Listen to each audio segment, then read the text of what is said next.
Welcome to Democracy Now!, democracynow.org, the War and Peace Report. I'm Amy Goodman.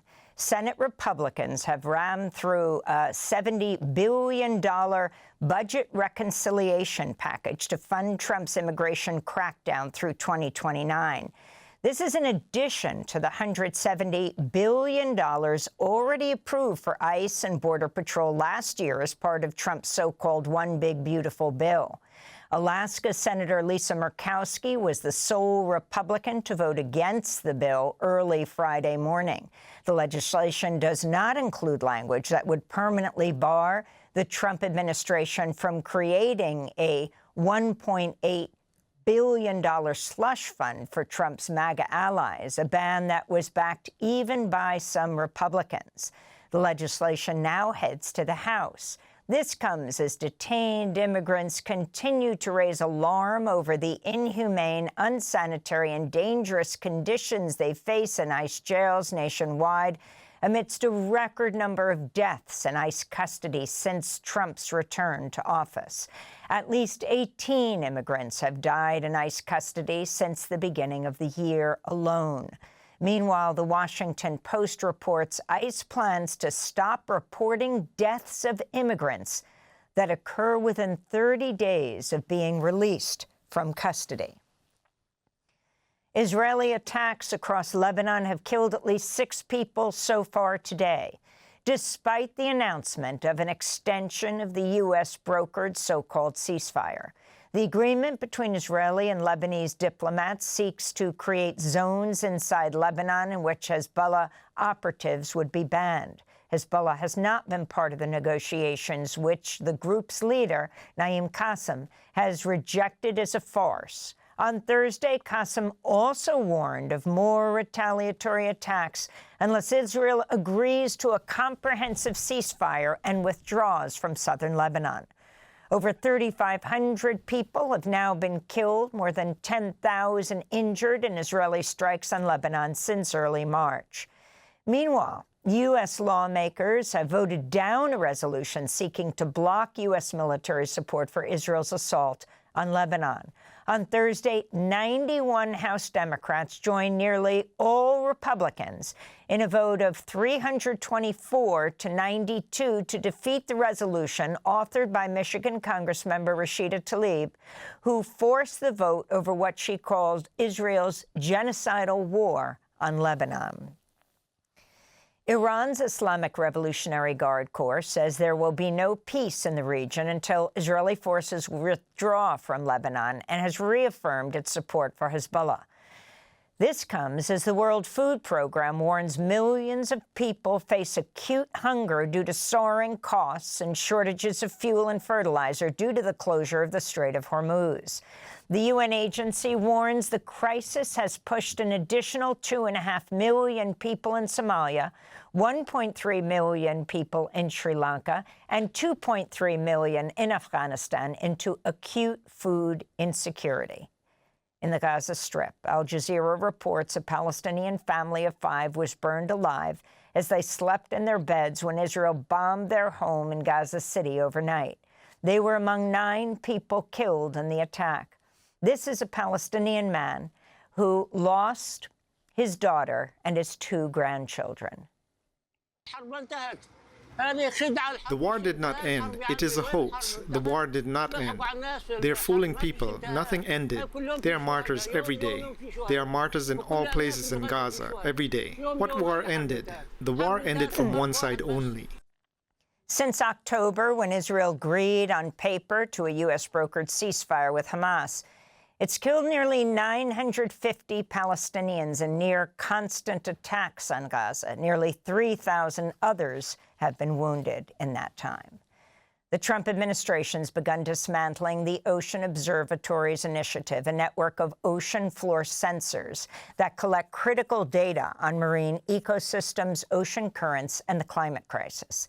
The National Science Foundation said this week it'll decommission more than 900 deep-sea sensors installed a decade ago.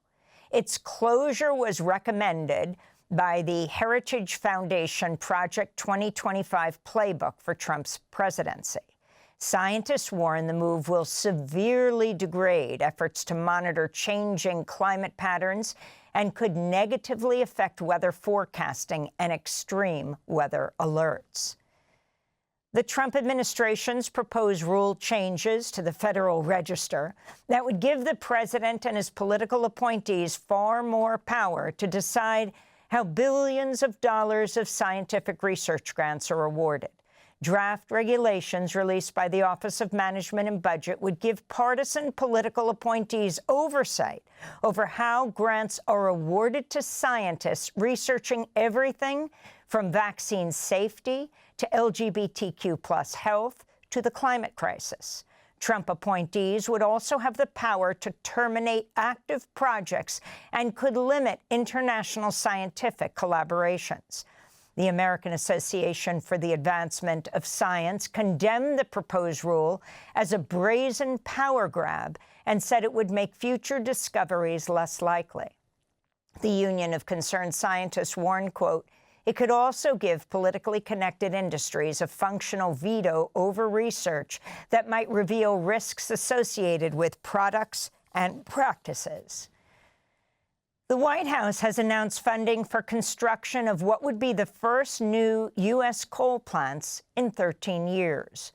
On Thursday, President Trump announced $700 million in new federal funding for the coal industry during an Oval Office gathering with Republican governors and cabinet members. If you look at China, if you look at so many of the successful countries, they're using coal. If you look at some of the real great failures countries, they're using wind. Just keeps blowing, blowing, blowing, and puts you right out of business. This week's attorneys general from 7 states sued the Trump administration over its efforts to cancel a major offshore wind lease off the coast of New York. President Trump appeared to struggle to remain awake during his appearance in the Oval Office Thursday, closing his eyes for extended periods of time and at one point slumping in his chair at the Resolute desk.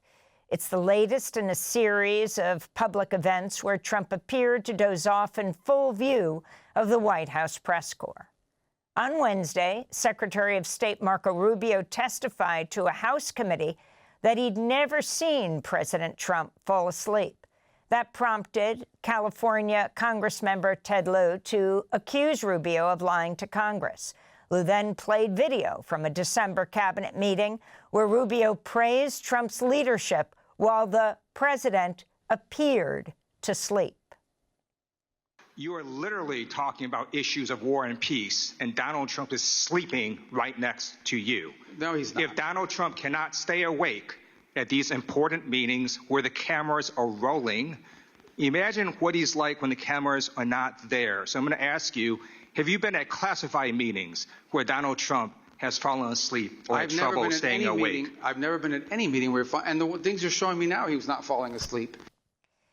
The online prediction markets platform known as Kalshi has reported the disgraced former Republican Congressmember George Santos to federal authorities on suspicion of insider trading.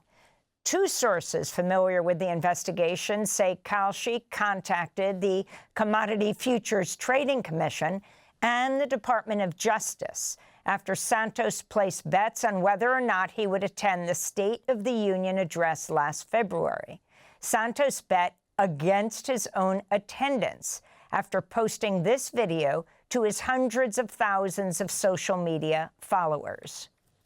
I'm going to be there for the State of the Union in the gallery, guys. Just chill, trolls, chill, okay? Santos was expelled from Congress in 2023 and pleaded guilty last year to wire fraud, identity theft, lying to Congress, stealing money from campaign donors, and fraudulent unemployment claims. He was released from federal prison in October after President Trump commuted his 7-year sentence. It's not clear whether Santos will face new criminal charges. This comes after President Trump lashed out at prominent politicians who've sought to regulate or ban Kalshi and similar platforms. Writing on his Truth Social site after Minnesota last month became the first state to ban prediction markets, Trump called Governor Tim Walz scum, along with Chris Christie, Letitia James, and J.B. Pritzker. Trump added, quote, "Other countries are after this new form of financial market, and we want to remain at the top. Likewise, and even more importantly, where we're currently the crypto, Bitcoin, etc. capital of the world, other countries are trying to diligently replace us in that capacity, but we won't let that happen," Trump wrote. Democratic lawmakers are urging the Trump administration to scrap a proposal making it easier for 401ks and other retirement plans to offer investments in cryptocurrency, private equity, and so-called alternative assets. In a letter to the Labor Department, Senators Elizabeth Warren and Bernie Sanders and Congressmember Bobby Scott warned, quote, "This would strip long-held investor protections from retirement savers and encourage the use of more risky, complex, and expensive investments. The proposed rule is harmful to American workers," they wrote. In California, voters in the city of Monterey Park have approved a measure that permanently bans the construction of new data centers, defeating a proposal to build a massive new artificial intelligence site near a residential neighborhood. It's the first time a municipality has banned a data center through a direct ballot initiative. This comes as new research from the UN University warns that by 2030, global data centers are projected to consume 945 terawatt-hours of electricity, or nearly triple what Pakistan, Bangladesh, and Nigeria consume annually combined. The report also finds data centers' water footprint will equal the basic annual domestic water needs of all 1.3 billion people in sub-Saharan Africa. In New Jersey, Republican Congressmember Tom Kean Jr. won an uncontested primary election on Tuesday, even though he has not been seen in public in over 3 months. Kean's campaign has offered little explanation for his absence, saying only it's due to a personal medical condition that might be several more weeks before Kean is healthy enough to return to Capitol Hill. Kean won the endorsement of President Trump, who praised him on social media as working tirelessly, while adding, quote, "He will never let you down." Kean has missed over 100 votes since his disappearance in early March. The House Oversight Committee has released a transcript of Pam Bondi's testimony before a closed-door session with lawmakers last month, revealing the former Attorney General sought to lay responsibility for the release of the Jeffrey Epstein files at the feet of her former deputy, Todd Blanche. Blanche once served as President Trump's lead criminal defense attorney before Trump tapped him as Deputy Attorney General under Bondi. After Trump fired Bondi in May, Trump elevated Blanche to acting Attorney General and has nominated him to permanently replace Pam Bondi. According to the transcript, Bondi said of Todd Blanche, quote, "He was in charge of the process and the entire release of the Epstein files," unquote. In Peru, voters head to the polls for a presidential election Sunday that pits a leftist lawmaker against the daughter of a former dictator. Keiko Fujimori is the daughter of Peru's late ruler Alberto Fujimori. She faces Roberto Sanchez in a runoff election for the presidency this weekend. Sanchez has proposed drafting a new constitution to replace the current document, which was created under Fujimori's government in 1993. Protesters ahead of the vote marched against Keiko Fujimori, demanding justice. This is Indira Hulika, a former Congress member and the daughter of a union leader who was killed under the regime of Alberto Fujimori. Fujimorism has already captured the institutions, has already destroyed many democratic institutions, and that is why in this election, what we can choose is to give total power to Keiko Fujimori or open a path to rebuild democracy in our country. A Colorado appeals court has reversed the homicide convictions of 2 paramedics in the 2019 death of Elijah McClain, an unarmed 23-year-old black man. McClain had been walking home from a convenience store when he was assaulted by Aurora police and put in a chokehold before paramedics administered a fatal dose of ketamine to his body. McClain went into cardiac arrest on his way to the hospital and died several days later. On Thursday, the Colorado Court of Appeals ordered new trials for the two paramedics, Peter Kichuniak and Jeremy Cooper. Kichuniak has been sentenced to 5 years in prison. Cooper avoided any prison time. And the French-Iranian artist, filmmaker, and graphic novelist Marjane Satrapi has died at the age of 56. In a statement, her relatives said she had, quote, died of sadness after the passing of her husband, Swedish producer Mattias Ripa, last year. Tributes have poured in from around the world honoring Satrapi, whose comic memoir Persepolis, about a rebellious young Iranian girl navigating life following the 1979 revolution, became an international phenomenon. In 2024, Satrapi spoke to Democracy Now! Just after Iranians elected Masoud Pezeshkian as president. All the elected representatives of this country have their hand in the blood of the Iranian people, more or less, but they have their blood at the hand. Iranian young people, women, from all walks of life, they express their desire for a true secular democracy, and this regime will never change. To see our interview with Marjane Satrapi, go to democracynow.org. Thanks for watching Democracy Now! On YouTube. Subscribe to the channel and turn on notifications to make sure you never miss a video. And for more of our audience-supported journalism, go to democracynow.org, where you can download our news app, sign up for our newsletter, subscribe to the daily podcast, and so much more.